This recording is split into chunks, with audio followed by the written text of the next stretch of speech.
engaño, ¿sí? Actúan de una forma ajena a la Torá.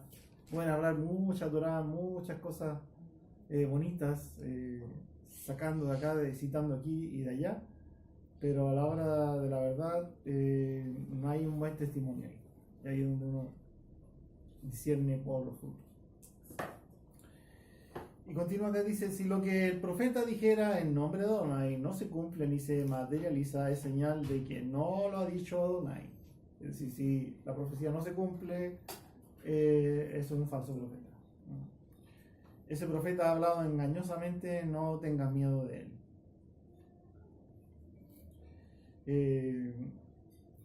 Es decir, ¿se recuerdan el miedo que le tenían a Bilam? De que si al que, porque Balak le decía, sabemos que al que tú maldices, maldito está. Tenía un miedo de que algún profeta viniera y le arrojara una maldición. Entonces, aquí dice, no les tengáis miedo. No tengan miedo de él. Entonces ahí también da una clave. Bueno, vamos a dar un ejemplo de profecía cumplida anunciada por Yeshua, ¿sí? Y comprobada por todos. Matías 24, 1 y 2 dice: mientras Yeshua salía del templo y se retiraba, sus talmidim vinieron y llamaron su atención hacia los edificios del templo. Pero él le respondió: ¿ven todo esto? Si en verdad les digo, todos serán destruidos, ni una sola piedra quedará en pie. Profetizado, cumplido en el año 70. Destrucción de Jerusalén por parte de Roma y especialmente el Bet Hamikdash, el templo sagrado.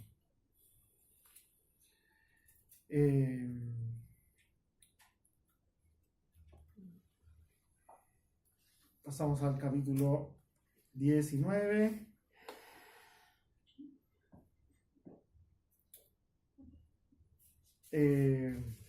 Cristian. Yo creo también, More, que hay que probar los espíritus, porque recuerda el caso en Hechos 16 de la joven, se le apareció, le cayó atrás a Pablo. Ella tenía un espíritu que podía, de adivinación, que podía adivinar el futuro. Y obtenían ganancia de eso, o sea, lo que ella decía se cumplía. Entonces, en este caso hay que medir los espíritus, porque hay espíritus que sí pueden adivinar el futuro y se cumplen. Sí, ese es un elemento complementario. Sí.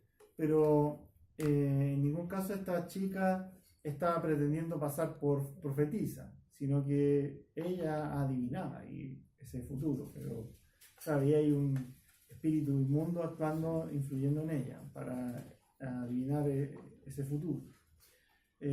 José. Por lo que recuerdo, no era que ella adivinara el futuro, sino que sin ellas conocerlo, sabía quiénes eran. ¿Se entiende? Entonces ella dice futuro. Aquí dice sí. Ajá. La traducción. A lo mejor la traducción, pero yo me acuerdo que era de adivinación presente, desde que sin conocerlo sabía quién era, sabía que eran enviados del Eterno. Decía que, por ejemplo, mi traducción dice que puede adivinar el futuro. Sí, lo que ocurre es que, claro, hay una situación particular en la cual ella va detrás de Shaul y le va diciendo que él es un enviado de Elohim y que está llevando el camino de la salvación, ¿cierto? Y lo seguía día a día en el transcurso de ese periodo que él estuvo en esa localidad. Pero ella era fuente de ganancia para sus amos. Y ella no ganaba por decir de que Shaul era un emisario de Elohim. No se refiere ahí con esa situación con su fuente de ganancia para los amos. La fuente de ganancia para los amos era que llegaban personas y ella adivinaba futuro acerca de prosperidad, qué sé yo, de esas personas que llegaban y ella les adivinaba, y obviamente a cambio de una remuneración. Pero a lo mejor lo que se confundió es con el evento puntual en el cual ella iba siguiendo a Gal Shliach. ¿Sí? Bien, continuamos. Sí, hay que pesar los espíritus, que es complementario a esto. Pero aquí está hablando de personas que pretenden pasar por profetas. Capítulo 19. Cuando Adonai tu Elohim elimina las naciones cuyo territorio Él te entrega y cuando tomes posesión del territorio y te establezcas en sus ciudades y en sus casas, deberás separar para ti 3 ciudades en tu tierra, la que Adonai tu Elohim te entrega en posesión. Se refiere acá a 3 ciudades de refugio. Ya hemos hablado de esta temática de la ciudad de refugio. Hay 3 que tenían que estar al oeste del Jardín y 3 ciudades que debían estar al este del Jardín. Obviamente el territorio del lado oeste ya era un territorio que ellos ya habían conquistado, pero tenían que cruzar la ribera hacia el otro lugar, hacia el otro extremo, para conquistar los pueblos de Canaán. Entonces el verso 2 dice: deberás separar para ti 3 ciudades en tu tierra, las que Adonai tu Elohim te entrega en posesión. Es decir, finalmente van a sumar 6 ciudades. ¿Qué es lo que dice Yehoshua 27 en relación a cuáles son estas ciudades que deben forjar hacia el lado oeste? Esas son: así que ellos apartaron a Kedesh en Galil, en la montaña de Neftalí, Shechem, en la montaña de Efraín, y Kiriat Arba, esto es Hebrón, se entiende que es Hebrón, en la montaña de Yehudá. Esas son las que van a quedar en el lado oeste. Les recuerdo cuáles son las del lado este. En el lado este, del otro lado del Jardín, al este de Jericó, ellos seleccionaron Betzer en el desierto, en la meseta de la tribu de Rubén, Ramot en Gilead de la tribu de Gad, y Golán en Bashán de la tribu de Menashe. Entonces son 6 ciudades y estaban relativamente alineadas, una del lado oeste con una del lado oeste, más o menos a la misma altura, ¿sí? Sí, a distintos niveles, al norte, al centro y al sur. Dice: prepara el camino para ti y divide en 3 el territorio de tu tierra, que Adonai tu Elohim hará que tomes en posesión. Es decir, llegar a una ciudad de refugio debía ser algo expedito. No podía ser un camino lleno de obstáculos o bloqueado. Imagina estar el camino bloqueado y tiene que huir del vengador de la sangre. Eso no podría ser. Entonces el pueblo debía preocuparse de habilitar muy bien estos caminos. A eso se está refiriendo acá. Esas ciudades serán para que huya allí todo homicida. Sí, cualquier homicida podría huir ahí, pero eso no significa que va a ser preservado ahí a resguardo cualquier homicida. Tienen que ser los casos que vamos a ver acá de inocencia. Esta es la norma del asesino que ha de huir allí para vivir a resguardo. A pesar de que sea por forma involuntaria, un accidente, igual la persona lo asesinó, igual es un asesino. El que mata accidentalmente, como en el caso de quien mata a sus semejantes sin intención y sin que hubiese enemistad previa entre ellos, es un antecedente, cómo era la relación entre los dos, porque si lo odiaba, por más que hubiera sido un accidente, es poco creíble. Se podría pensar de que le quiso propinar la muerte deliberadamente. Entonces acá el mensaje también es estar bien con todos, ¿sí? Para que no se preste para malos entendidos las situaciones que uno vive. Cuando uno sale con su compañero al bosque a cortar leña, aquí menciona este ejemplo, no significa que sea el único caso. De ahí nuevamente acá aterrizamos el concepto de enfoque literal. Aquí hay un ejemplo. Y si no fuera un tema de cortar leña, sino que está usando una herramienta que acá llamamos un chuzo, que es como un fierro que es para hacer hoyos, también podría ser el caso. Ahora que hay electricidad, una sierra eléctrica. Claro, o disparar. Claro, a veces la escopeta se cae y se dispara sola, si no tiene el seguro. Entonces acá estamos viendo este ejemplo. Nos dice acá que es un ejemplo, pero nosotros tenemos que discernirlo. La Torah es para que la discernamos. El que mata accidentalmente, como el caso de quien mata a sus semejantes sin intención y sin que hubiese enemistad previa entre ellos, cuando uno sale con su compañero al bosque a cortar leña y al dar el hachazo, el hacha sale despedida del mango y alcanza a su compañero y lo mata, un accidente así como muy rebuscado, pero puede ocurrir. El homicida podrá huir a una de esas ciudades para salvar su vida. Verso 6.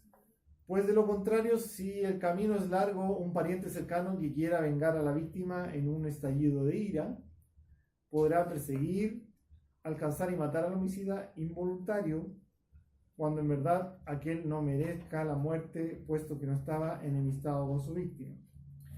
Y aquí también hay que entender que la Torá da cabida también al carácter humano de acalorarse, qué sé yo, apasionarse en una situación de esta de que, mataron a mi primo muy cercano, muy querido y me tengo que vengar de él, o como sea del lugar, y sale todo aireado. Y claro, eso es propio de la naturaleza humana. Entonces, previendo esa situación, es que se genera todo este sistema de la ciudad de refugio para evitar de que se tome venganza por su propia mano. Por eso yo te ordeno diciendo, separa 3 ciudades, y son ciudades que están esparcidas dentro del territorio de Israel, no es que estén todas juntas en un lugar, y si alguien vive en el otro extremo del país, ¿cómo va a llegar a esas ciudades si están en el otro extremo? Por eso tienen que tener una buena distribución dentro del territorio. Adonai tu Elohim expandirá tus fronteras, tal como le jurara a tus ancestros, y te entregará todo el territorio que les prometiera. Él hará eso porque tú cumplirás cuidadosamente todo este mandato que yo te prescribo hoy. Amar a Adonai tu Elohim y conducirte por sus caminos constantemente. Entonces deberás agregar otras 3 ciudades además de estas 3. Bueno, ahí ya en el caso de que se expanda ya el territorio, más aún, ahí claro, debería añadir más ciudades de refugio. Claro, porque obviamente ¿cómo van a llegar a refugiarse si se expandió el territorio? Y así se evitará el derramamiento de sangre inocente en tu tierra, la que Adonai tu Elohim te entrega en propiedad eterna. Ustedes serán responsables del delito de asesinato. Entonces, ¿a quién deja como responsable? Al pueblo. Entonces, todos deben preocuparse de la existencia de estas ciudades, que se constituyan, que se preparen los caminos, que estén los jueces apropiados, ¿cierto? Y todo se cumpla en regla. Sí, Priscila. Bueno, a partir de esta explicación, uno igual entiende que la justicia del Eterno es súper diferente a la nuestra, porque para él, esta persona, si muere, es la sangre inocente derramada en la tierra, porque se permitió que una persona que mató sin intención sea vengada bajo el impulso de las emociones por cierto este familiar más cercano. Entonces, finalmente, ahí no se estaría aplicando una justicia, se estaría aplicando una venganza, y esos conceptos son súper distintos porque el Eterno opera de otra manera, y uno como ser humano bajo los impulsos y las emociones, muchas veces lo que hace es buscar venganza más que justicia. Y por eso es que es tan importante también el análisis de todo el tema de, por ejemplo, el tema de los abortos, porque es algo inocente que se derrama. O cuando hay una pena de muerte, y porque tanto, por ejemplo, en Estados Unidos, que es un país donde opera ese sistema, se ha descubierto después de tantos años que hay una cantidad de personas que le aplicaron la pena de muerte que eran inocentes. Entonces, y esa sangre está siendo reclamada por la tierra, entonces, porque se ha aplicado una tremenda injusticia y se ha derramado esa sangre. Entonces, es un tema complejo cuando el ser humano aplica la justicia, por eso es que el Eterno en su Torá indica cómo se debe hacer, bajo qué sistema, con otros testigos, o sea, realmente que haya algo minucioso. Entonces, cuando a Yeshua le ponen, ¿cierto?, esta trampa con la mujer también, ¿cierto?, que la ponen delante de ella, y él lee los corazones porque él sabe, por la comunión que tiene con el Padre, cómo opera el corazón del ser humano. Entonces es importante que uno haga ese análisis, porque a veces uno por sus emociones tiende a ser súper vengativo y no piensa en cómo el Eterno analiza esa situación. Y uno piensa a veces que la justicia de uno es como la del Eterno, ¿no? Así sus pensamientos son más altos que los nuestros. Y en ese enfoque y sentido se da el otro caso. El caso que verso 11 dice: si un hombre odia a su semejante y le tiende una trampa, es decir, prepara un ardid para finalmente dejársele caer, asesinarlo, dice, y lo mata y escapa a una de aquellas ciudades. Se da mucho también en las sociedades que la persona que delinque, que hace el mal, pretende refugiarse bajo el amparo del sistema en el cual vive para que lo proteja. Entonces hay muchos que pueden incurrir en eso, pero acá se toman medidas serias. Dice, los ancianos de su ciudad mandarán a buscarlo y lo entregarán en manos del vengador de la víctima. Es decir, lo van a entregar para que sea sentenciado. Dice, lo entregarán en manos del vengador de la víctima para que muera. Es decir, esta persona no tiene opción de negociar, de decir cuánto es la fianza, cuánto es lo que yo debería pagar para poder salir librado, o deme algunos años de cárcel. No, acá la condición es, como asesinó a otra persona deliberadamente, él debe ser muerto. Y ahí vamos acercándonos a lo que va diciendo este concepto de ojo por ojo. Entonces él no tuvo piedad de su compañero. Fue premeditado, le puso una trampa, deliberadamente lo mató. ¿Por qué ahora se va a tener consideración con él? Eso es lo que está explicando acá. Dice que tu ojo no tenga piedad. No hay que confundir, porque acá el sentido es que no es que uno no sea piadoso. Uno debe ser piadoso. Pero acá es que uno no debe ser piadoso con este asesino, que actúa de esta manera. Claro. Que tu ojo no tenga piedad en esa situación particular. Elimina sangre inocente en Israel. Entonces te irá. Cuando dice acá elimina, se entiende a los que derraman sangre inocente en Israel. ¿Ya? Entonces te irá bien. ¿Como qué? Como nación, como pueblo. Y ya desde el comienzo vemos que este enfoque es vital. Bereshit 9:6 dice: el que derrame sangre de hombre, por los hombres su sangre será derramada, porque a imagen de Elohim hizo él al hombre. Entonces es una ofensa grave, se está oponiendo a Elohim, quiere destruir todo lo que el Eterno ha hecho con mucho amor. Entonces es una persona que recibe su castigo.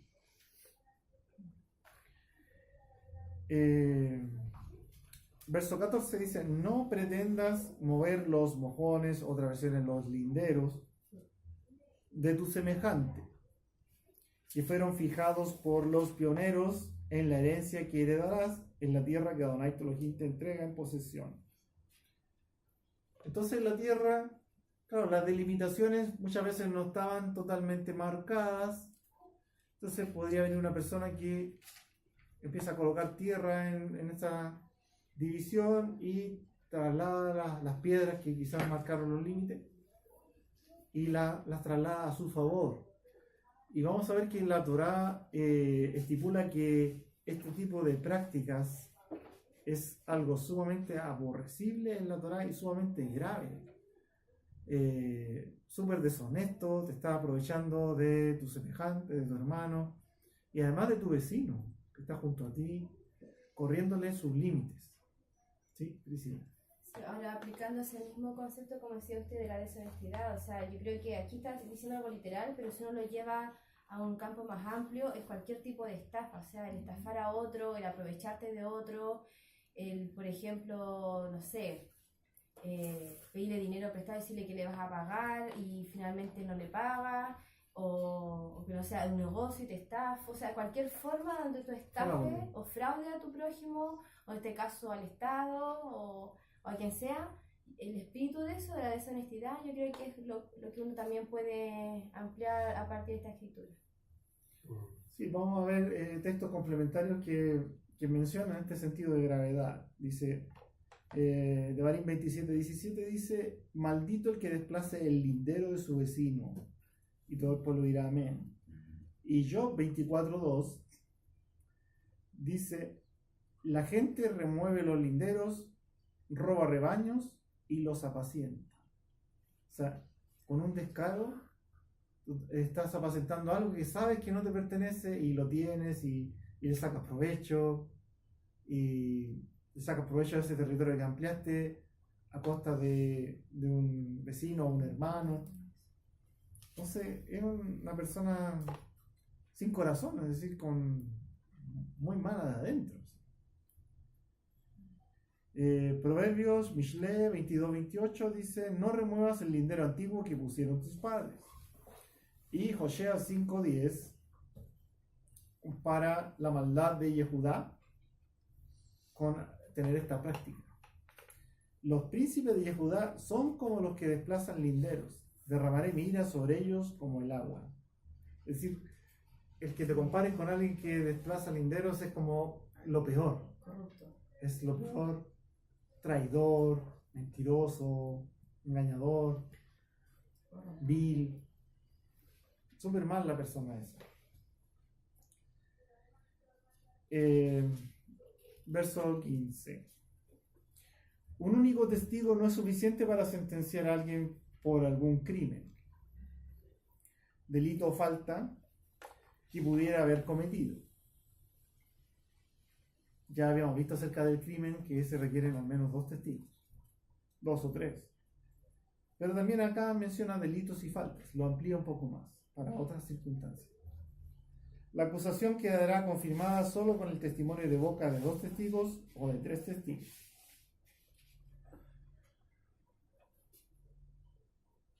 Vemos a Abijayá también respaldando este mismo enfoque, ya lo hemos mencionado en otra oportunidad. Matías 18-16 dice, pero si no escucha, toma contigo uno o 2, para que por boca de 2 o 3 testigos quede firme toda palabra. ¿Sí? Tomado desde el sentido ya indicado en la Torá. Y Hebreos 10:28 dice, el que no hace caso a la Torá de Moshe, por el testimonio de 2 o 3 testigos muere sin compasión. O sea, hay una severidad en la Torá. ¿Sí? Que se mantiene la Brit Hadashah. Recuerde que el libro de Hebreo está en la Brit Hadashah y va citando la Torá, validando lo establecido ya previamente. Priscila. Bueno, ahí vemos que, por ejemplo, lo sucedió con Yeshua. Evidenciamos que el pueblo, o más bien los que debían ministrar bajo una correcta justicia, estaban súper desviados, porque lo que pasó con Yeshua o con Esteban, por ejemplo, fueron situaciones de juicio donde operó un espíritu malicioso porque eran testigos falsos. Entonces, se da toda esta situación que se está señalando acá, pero no se hizo como la Torá enseña, o sea, no se investigó, no se hizo nada y es más, se presenta como algo que es como correcto. Bueno, para establecer juicio. Claro. Sí, hay una confabulación. Verso 16 dice, si se levanta un testimonio falso contra alguien, los 2 hombres y litigantes deberán levantarse para comparecer ante los Kohanim. Se refiere a que si los 2 son testigos falsos,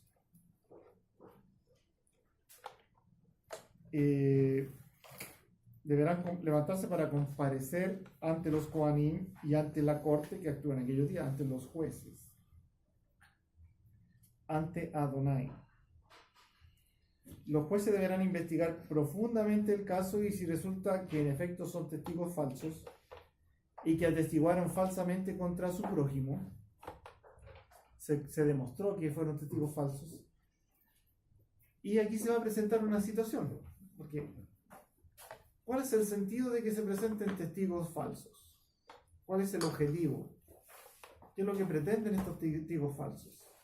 Que a la persona que están acusando se le lleve a una sentencia, ya sea la más crítica es que pueda ser enviado a muerte, ¿cierto? Otro puede ser azotado, depende del grado de acusación, ¿cierto? De la gravedad.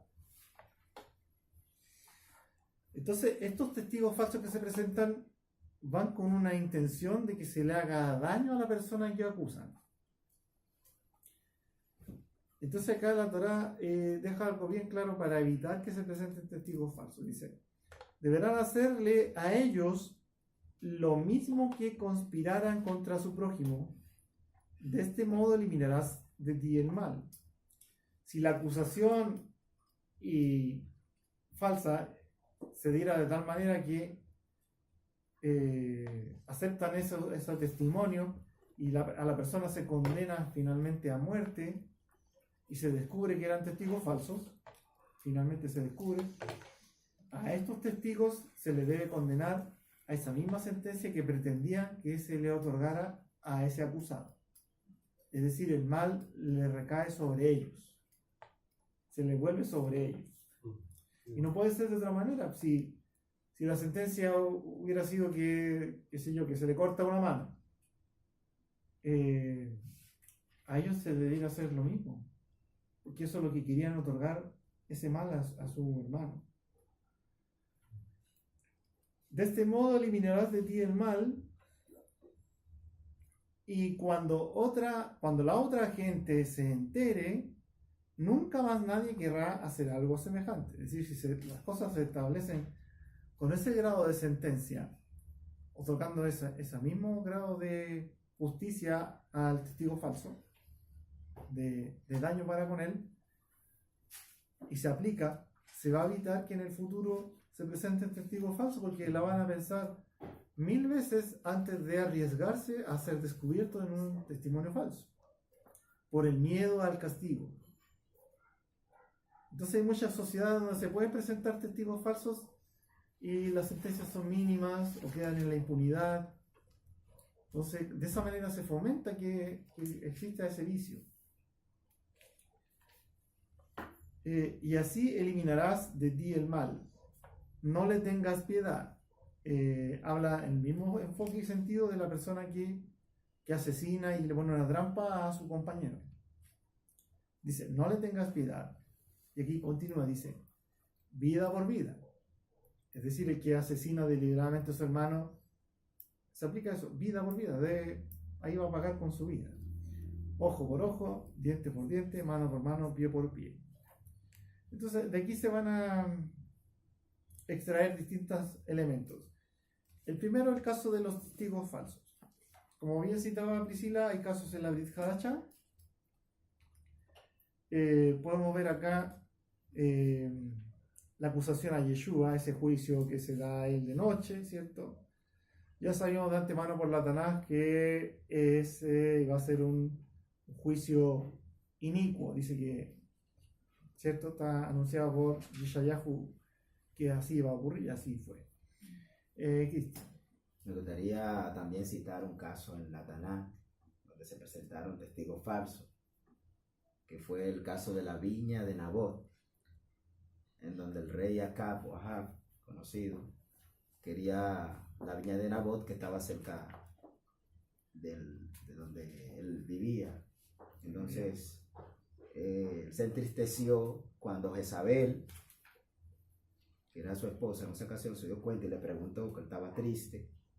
Le dijo que él quería la viña, pero no la podía obtener porque habló con Nabot que se la vendiera, y Nabot dijo que no, que eso era una propiedad de sus padres, que no le iba a vender. Entonces ella lo que hizo fue que buscó 2 personas impías, le pagó, agarró y le preparó, le hizo una fiesta a Nabot en donde le iban a dar honores, buscó esos testigos, y estos testigos atestiguaron acerca de Nabot diciendo que él había blasfemado con el nombre del Eterno, y ahí fue apedreado y muerto de forma inocente.